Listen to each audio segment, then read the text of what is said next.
Connecting your QuickBooks Online app to your Podium account is as simple as a few clicks.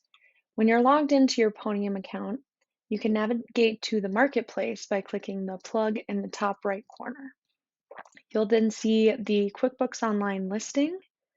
You'll select Connect. You'll make sure that the correct Podium location is selected. Then it will have you connect your Podium account. And if you're already logged in, it'll automatically connect you. And then you'll connect your QuickBooks Online account, which if you're already logged into your QuickBooks Online account on this computer, it will automatically sign you in.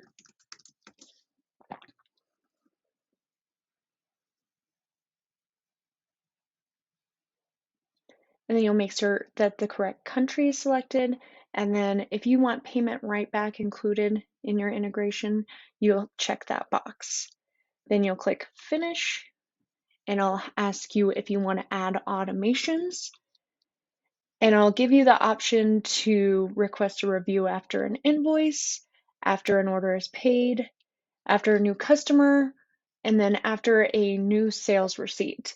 So you can select one of these, or you can set them all up by clicking and then selecting Activate.